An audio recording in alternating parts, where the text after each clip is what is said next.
All right, guys, let's talk about one of the most common break points that I've been running into, seeing people posting and have done myself on the Traxxas Mini-Maxx.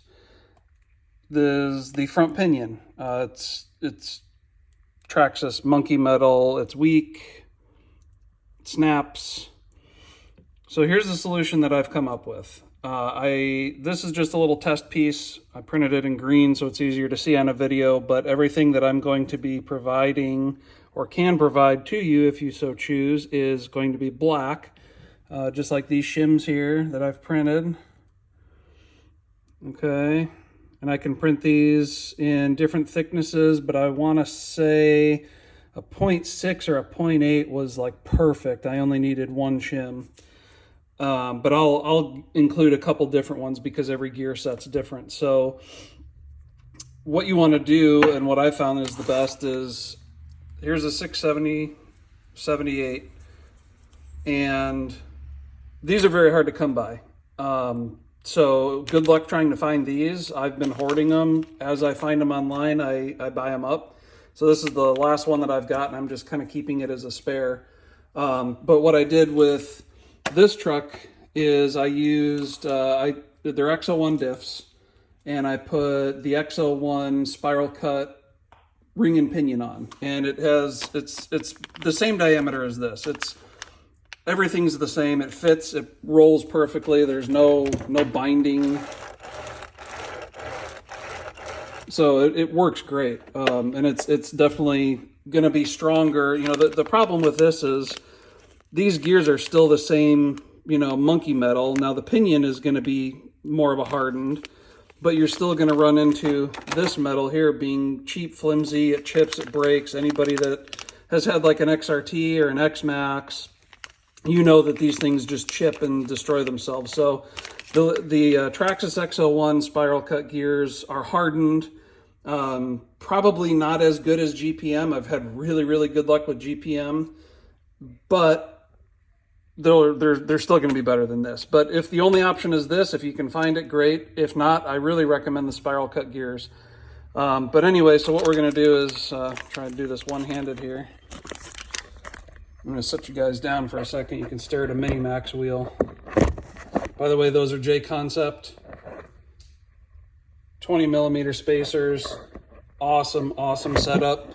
Drives so much better than it does stock. It doesn't like weeble wobble all over if you try to take a sharp corner or not. So here's how this works. This here, set it upright. Now this is still going to require some modification, okay? And what I actually did on the black truck is I bought this stainless tubing. And I'm really sorry for the bad views here, guys. I'm one-handing this. I don't have any mount set up. I'm just using my phone. So I bought this stainless tubing, and it worked great. The problem is the fitment is you still have to mess with it, okay? You still have to like pound it on. Okay, it's a real tight fit, which is good. This is 6 millimeter inside diameter, 7 millimeter outside diameter. So you still have to pound it on, but the problem that I ran into is actually cutting it. Unless you have like a cutoff wheel that's a real fine, kind of like a Dremel. This stuff, I mean, it bends real easy, it deforms real easy. And even though I cut it down to the right length and got it onto the shaft fine, it still wound up like deforming a little bit. And then the bearings, which I don't have a bearing handy right now, unfortunately, but the bearings would not slip over this. So what you're doing is you're taking a 6 millimeter shaft and adapting it to a 7 millimeter because the factory bearings are 7 millimeter. So you're using this to adapt that. And so this slides over here, you cut it down to size, you slip your bearing over. Well, I still had to take a file and file the outside of this so that the bearings would fit on perfectly. So you're still going to have to do that with this, just because of the limitations of how 3D printing works and the machinery that I have, which I've got good machines. I just, this is, you're talking half of a millimeter on each side of this. So this is as fine as I can print it. But what you do is put this on, and See it, real tight fit. And what I did was I just took the back end of a socket, put it right over here. Okay, and I'm not going to do this because this isn't one of the carbon fiber pieces, and I don't want to have to pull this back off. But took the back end of a socket. That way, it gives you a hole for the pinion shaft to go up through the socket. And it's real hard to see, so you can kind of see right there. And all you do is you take your rubber mallet, hammer, whatever, hand, push this down onto the shaft.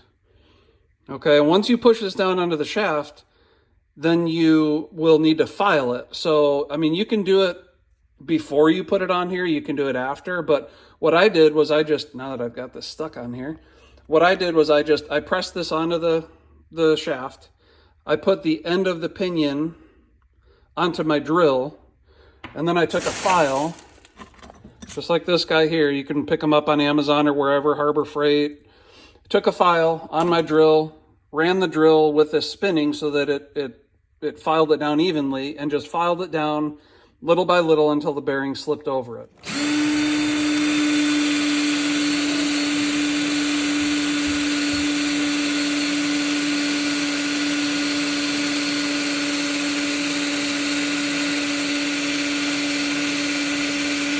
Once you do that, you've got a nice tight fit. This piece is not going to go anywhere. Your bearings are going to fit on there.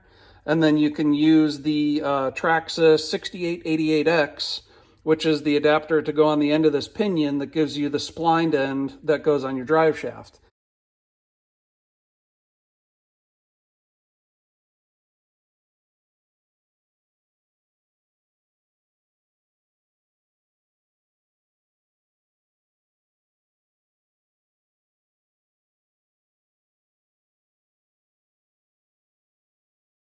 And you're going to have to either, I don't know if the stock Mini-Maxx drive shaft is going to work with this. I bought Rustler drive shafts for both of these trucks, and I just cut them down. It's super simple to do.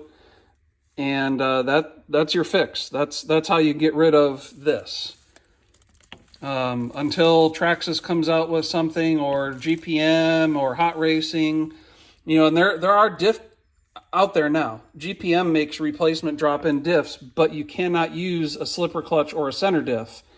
So you're stuck using direct drive, which for some people is great, but I want the cushion of a slipper clutch or a center diff, and there's no way to do it unless you do this mod here. So, and I'm more than happy to provide these to anybody. It's not a simple fix, in the grand scheme of things, but it is a fix. And both of these trucks I've bashed on a little bit since I've done this mod. Haven't had any issues with it. It's holding up great. Again, I print everything from carbon fiber PETG, which is a carbon fiber infused material. So no, it's not 100% carbon fiber, but it does hold up. It's got good heat resistance. It'll resist more heat than can build up on these bearings. And I haven't had any issues yet. So if anybody needs a set, please get with me, let me know. And I'm willing to print those, ship them out pretty quickly. And any install help that I can provide, please just let me know.